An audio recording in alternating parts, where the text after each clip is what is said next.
Good day again.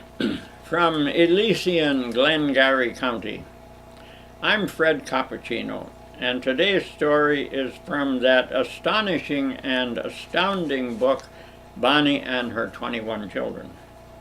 This portion takes place when we had 6 children.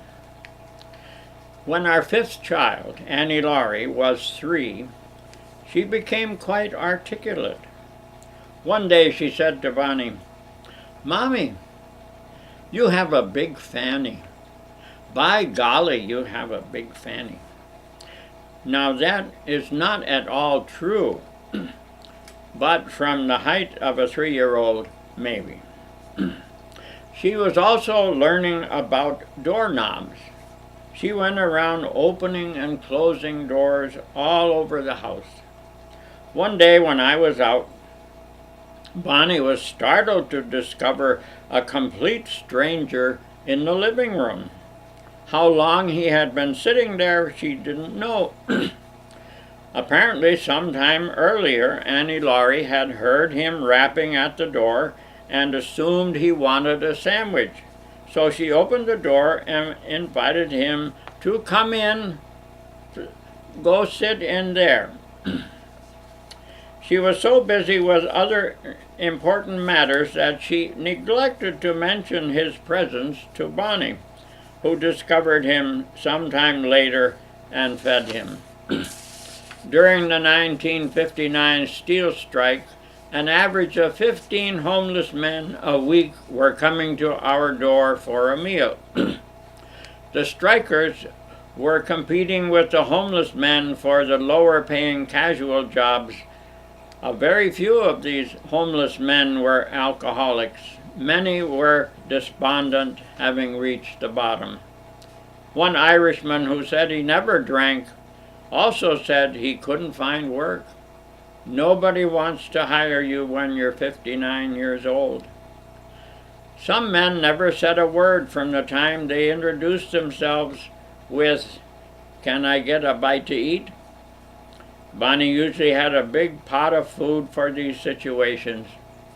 Once several men came to the door and all they said was, "Is this the place?" And later when they left, "Thank you very much." When we asked, some said they had walked from downtown Chicago. That was 8 miles through the snow. Shortly before Christmas, Bonnie had just put some warm cupcakes into the bread box. I thought I'd sample one. No sooner did I have the lid open when Bonnie slammed it down again. "Don't touch those. They're a Christmas treat for the men. You can finish Saturday's cake." The wherewithal for all this largesse came from joint bank account 3077-44. The longer I know her, the more mystery she radiates.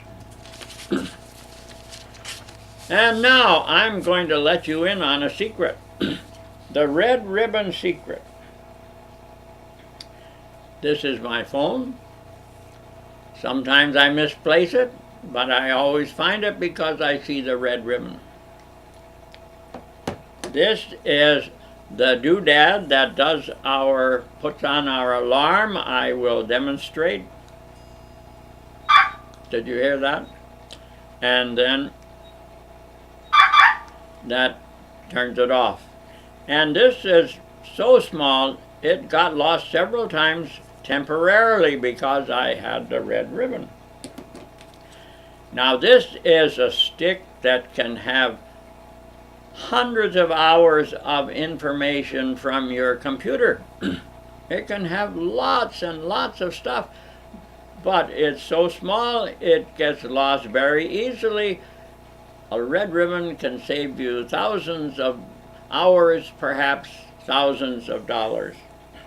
So go buy yourself 75 yards of red ribbon or pick a nice color that suits you. And now the song.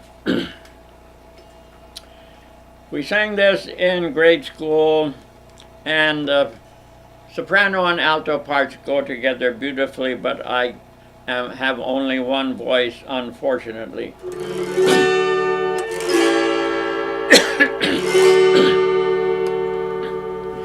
Soft o'er the fountain, lingering falls the southern moon. Far o'er the mountain breaks the day too soon. 'Neath thy dark eyes' splendor, where the warm light loves to dwell, weary looks yet tender speak their fond farewell. Nita, Juanita, ask thy soul if we should part. Nita, Juanita, lean now on my heart.